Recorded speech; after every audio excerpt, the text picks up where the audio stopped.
Part 2, Chapter 2. It was cold that night.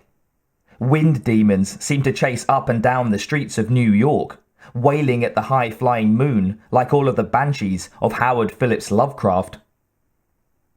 The block that Stan's house stood upon had once been genteel, a part of Gramercy Park. Now, armed citizens patrolled the streets night and day. Insurrection and disorder were rife all over the city, brought on by the breakdown of law and order since the troubles with the aliens.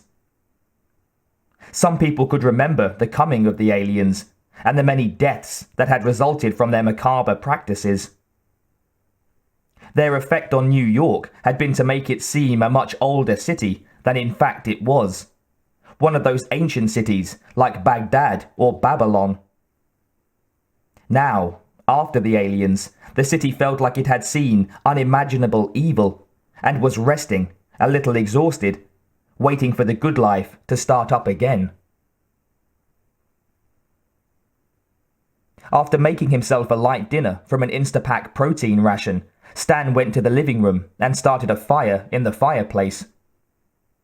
He sat down in a rocking chair and stared morosely into the flames, listening to the wind whistling outside the window and thinking of how little time he had left. It was strange how, upon hearing that your life had an imminent termination date, you began to think of suicide. Stan had never before understood Schopenhauer's saying that he got through many a long night with thoughts of suicide. But now it made sense. To kill himself might even be a triumph. It would rob the cancer of its victory. No longer would he dance to death's tune. No longer could the pain curl him up and make him beg for relief. He could get out of it, laugh at it all, and, as Hamlet had said, make his quietus with a bare bodkin.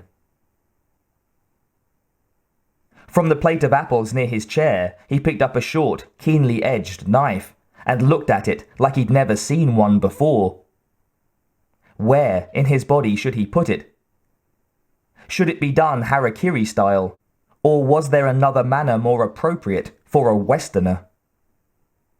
And yet, tempting as the thoughts of suicide were, they were mainly interesting when considered in the abstract. He didn't really want to kill himself. He wanted to do something, but he didn't know what it was. These were long, sad winter thoughts he was thinking, and he was startled out of his reverie when he heard the front door chimes. Stan looked up in surprise. He wasn't expecting anyone. He was a lonely man, as he had been a lonely boy. He had gotten used to his solitary condition early in life, and had learned there was no sense struggling against it. He felt that it was written somewhere that he should be alone. This was his fate. He had no girlfriends, in fact, no real friends at all. No one came to take him to the movies, or a concert, or for an evening's drinking. Since his parents' death 4 years ago in a traffic accident, he had become even less sociable. Sometimes he talked with colleagues at the laboratory, but even among people who should have been his own kind, his macabre and ironic sense of humour kept him apart. Stan lived alone in the house. He had set up a laboratory in the basement, and as far as possible, he did his experiments, wrote his papers, and lived his life at home, in solitude, among familiar things. It was here that he had written Cyberantics, his children's book about a cybernetic ant named Ari, based on an ant he had actually constructed himself. In fact, Ari was in the room with him now, perched on a small box on the mantel. The ant could see Stan as he hesitated a moment at the door. The chimes rang again. He arose and went to answer the summons.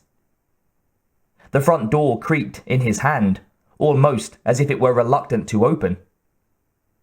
Stan peered out. his nearsighted eyes blinking behind his thick glasses. A young woman stood under the porch light, and the first thing Stan noticed was the sheen of copper on her dark chestnut-red hair. She was tall and slender, and had masses of hair pushed back and tied behind her neck with a white ribbon.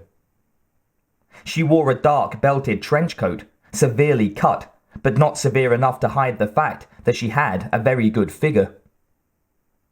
Her face was oval and attractive, lightly made up. An old scar, now almost completely faded, but visible even in the darkness of the porch, ran from the outside corner of her left eye to the corner of her full lips. It looked like an old dueling scar, such as they had once sported in places like Heidelberg some centuries earlier. Could it really be a dueling scar? Did people still fight duels? Some accident, perhaps. But then, why hadn't she had it surgically removed? One thing was certain. The scar seemed to enhance her beauty, just as ancient people believed that scarification increased a woman's charm. "Dr. Myakovsky," the woman said. "I am Julie Lish. I have a matter of considerable importance to discuss with you. May I come in?" Stan had been staring at her hard, as if she were a lab specimen. Now he came back to himself with a start. "Oh, certainly. Please, come in." He escorted Julie Lish inside and led her through the gloomy hallway to the well-lighted room where he had been staring into the flames of a dying fire.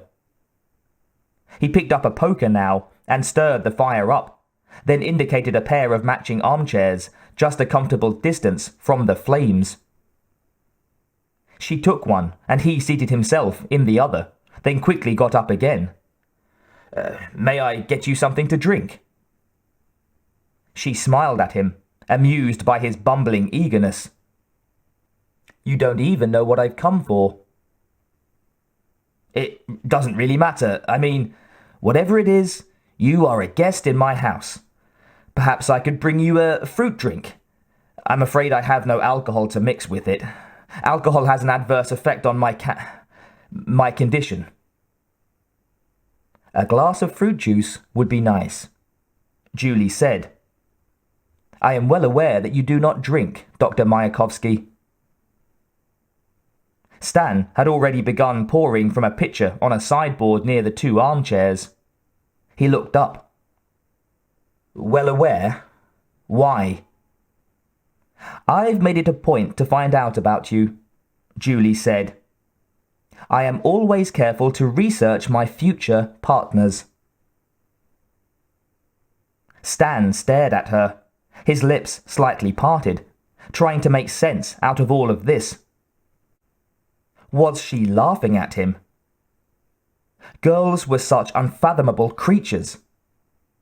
Although he was fascinated by them, Stan had always kept his distance, conscious that he was not the athletic, glib, casual sort of man that women liked. And here was this beautiful and exotic creature already talking about becoming partners with him. "Please explain," Stan said, with what he hoped was dignity. "You say you've studied me?" "Probably better than you've studied yourself," Julie stated. "For example, I know about your first date. You were 15. "Do you know what was special about it?" Stan asked. "I do indeed," Julie replied. "You never showed up for it. You got cold feet at the last moment, and that, Doctor, could be said to characterize all of your dealings with the opposite sex." Stan remembered the incident. He wondered if he had revealed it in some memoir he might have published at the invitation of a computer magazine. How else could she have found out? And what did she want to know that sort of thing for anyway? "I don't get this." Stan looked at her. What have you come here for? What do you want? Stan, Julie said, I'll make it short and sweet. I'm a thief, a good one. No, I'm a lot better than good. I'm one of the best who has ever lived. Unfortunately, I can't bring you press clippings. Really good thieves don't get written up. You'll just have to take my word for it. All right, let's say I accept it, Stan said. So? I've made a lot of money in some of my enterprises, Julie went on, but not as much as I'd have liked. Stan, I want to be rich. Stan laughed without humour. I suppose a lot of people want that. Certainly, but they don't have my qualifications or my desire. Stan acknowledged this. I take it you have some ideas on how to realize that goal. She nodded. I have thought of a way that you and I could make a fortune. A fortune, Stan mused. How much is that in dollars? Don't laugh at me, Julie said. I don't know exactly how much it would be, but it would come to millions of dollars, perhaps even billions, and we'd neither of us lack for anything ever again. Nothing? Stan asked, looking at her and thinking how pretty she was. We'd have it all, she told him. That's worth something, isn't it? She slipped off the severe trench coat. Beneath it, she wore a nylon, military-style jumpsuit. The tight-fitting clothes set off her well-shaped bosom and fine shoulders to advantage. Stan thought she looked great.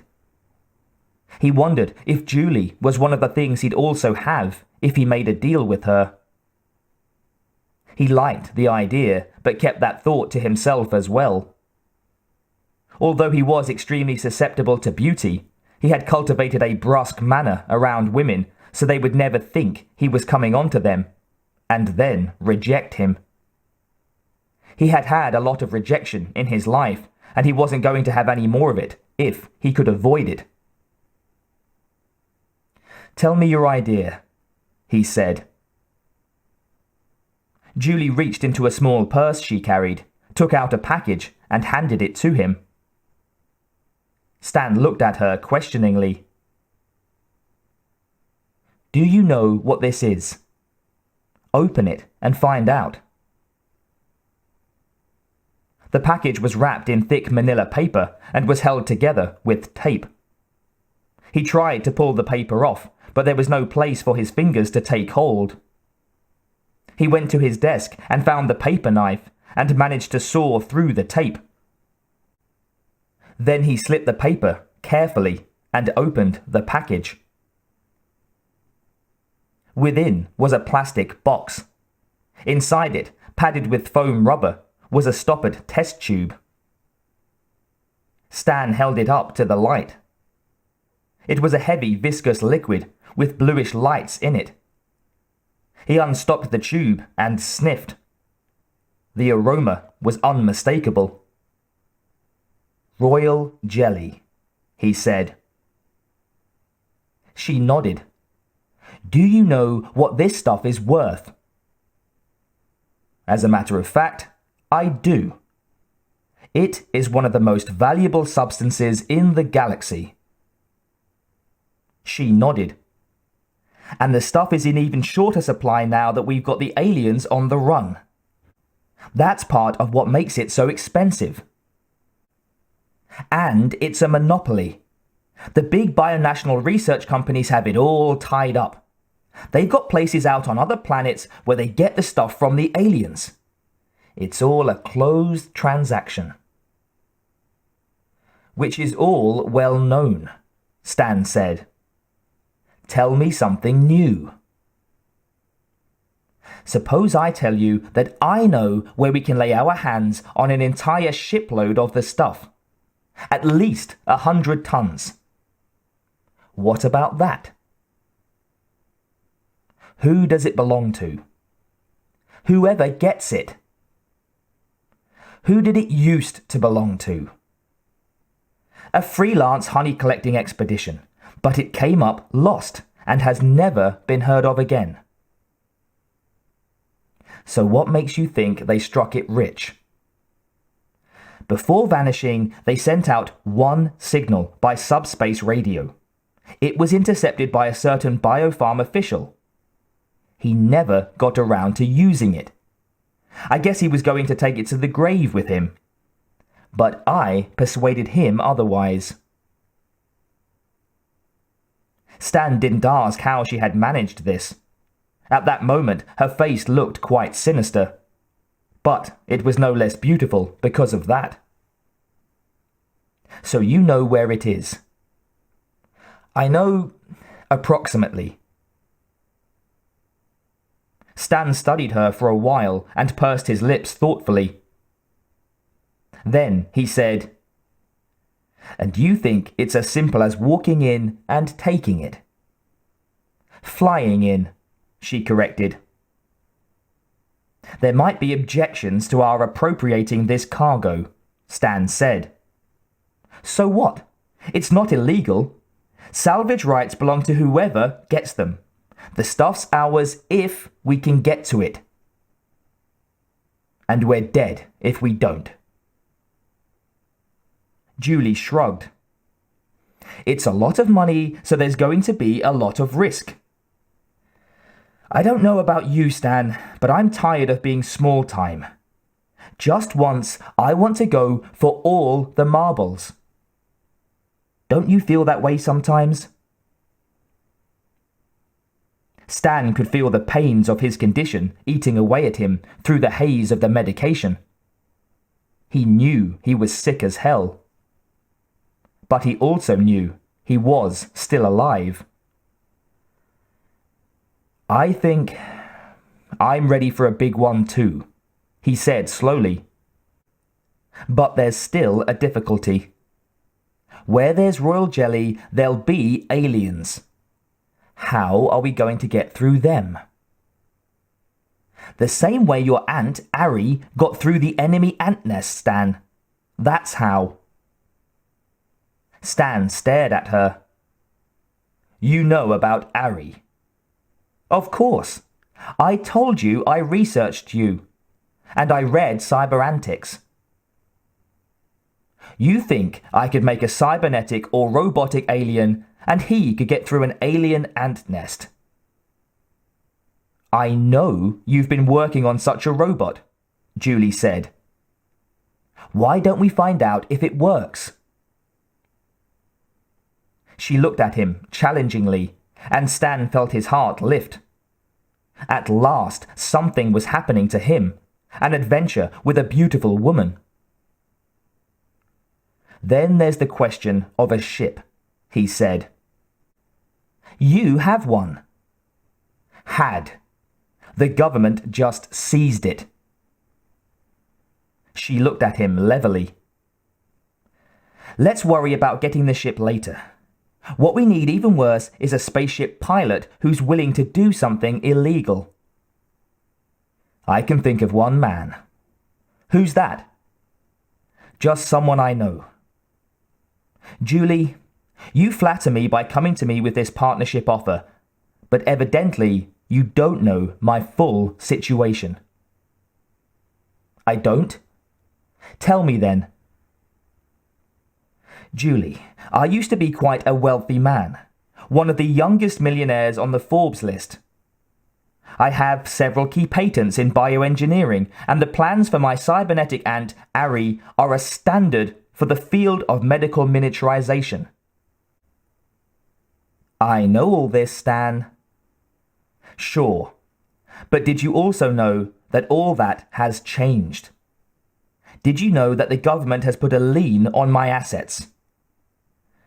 It seems that Biofarm, one of the biggest of the international pharmaceutical houses has filed suit against me for patent infringement. What a laugh! They stole most of their processes from me. But it's not easy to prove, and in the meantime, they've got me on the run. I don't own a damned thing anymore. Nothing, except this house and Ari. He lifted up the cybernetic ant to show to Julie. I even have to beg my grocer to extend me credit so I can go on eating. Julie looked at him without sympathy. I know all that, Stan. It's tough, isn't it? He thought he detected a tone of irony in her voice. You're damned right it's tough. Granted. But so what? He stared at her, uncomprehending. Did you actually come here to insult me? There's nothing insulting in what I'm saying. I came here to make a deal with you. What I find is you sitting around feeling sorry for yourself. I'm offering something you can do about it. It's not just that I'm broke, Stan said. There's also my condition. Tell me about it, Julie said. Stan shrugged. There's not much to say. Melanoma. I've got 6 months, maybe a little longer if I want to lie in a hospital bed and breathe pure oxygen. You look like you're moving around pretty good just now, Julie said. Oh yeah, sure. But that's just now. This stuff is the only thing that keeps me going. He took out a vial of Xenozip and showed it to her. I know all about that stuff, Julie said. It's my job to keep track of precious substances that come in small packages. And this is the only stuff that does you any good. That's right, Stan said. It's expensive, even for a rich man. For someone whose assets have been seized, well, I'll run out soon, and I don't know what happens then. Tough, Julie said, with no pity in her voice. So this stuff won't cure you. Stan shook his head. Some doctors have theorized that if I could obtain absolute, unadulterated royal jelly fresh from an alien hive before any byproducts were added and before it had time to lose any of its potency, it might buy me more time. But it's impossible to get. Except by going to the source, Julie said. Yes, that's right, Stan repeated slowly. Except by going to the source. To a place where the aliens actually produce it. That's the sort of place I had in mind for us to go, Julie said. Like I told you, I know where there's a shipload of the stuff. He stared at her, his eyebrows raised. Then his head slumped and he looked sad and worn. No, it's quite impossible. Even if you knew of such a place. That's exactly what I do know, Julie said. You know a place where an alien queen produces royal jelly. She patted the sleek leather pouch that she carried at her side. I've got the coordinates right in here, Stan. They're a part of my contribution to this venture. Where did you get that information? She smiled. She was so lovely when she smiled. Like I told you, I was good friends with a biofarm executive. We were a little more than good friends, actually. Well, when he died, he was quite old, you understand. When he died, he decided that particular secret shouldn't go to the grave with him. So what is your idea? Stan asked. Do you think we can just go there and get it? That's about what I had in mind, Julie said. The biofarm people might have something to say about it. I figured we could sneak in, grab the shipload, and get out before they spotted us. You think it would be as easy as that? She shook her head. I never said it would be easy. Or within the law. She shrugged impatiently. There's nothing illegal about salvage. Why don't you think of it as your counterclaim to their lawsuit? What do you mean? They're suing you for patent infringement. Wrongly, you say. Well, prove you mean it. Go in there and take what is yours. Then take them to court the way they're taking you. Stan thought for a long while. Then he began to smile. You know, I think I'd like that. Now you're talking. But wait a minute. There are still a lot of problems. We don't have a ship. My alien robot has never had a field test, and I don't have any money. We can do something about all of that, Julie said. But there really isn't much time. Not for you and not for me. If we're going to do this, we'll have to start real soon. And once we begin, there's no turning back. I understand, Stan said. Julie leaned forward and took Stan's face in her cool hands. He felt something like an electric shock pass through him. Looking at her, he thought he'd never seen anyone so beautiful and so brave. Yes, and maybe a little crazy too, but what did that matter? I want you to think about it, Stan, Julie said. Give me your answer tomorrow night, over dinner. If you don't want to do it, fine, no hard feelings. But if you do, listen to me carefully. I'm listening, Stan said. In fact, he was barely breathing. If you do decide to do it, then no more crap about something being difficult or you being sick or any of that.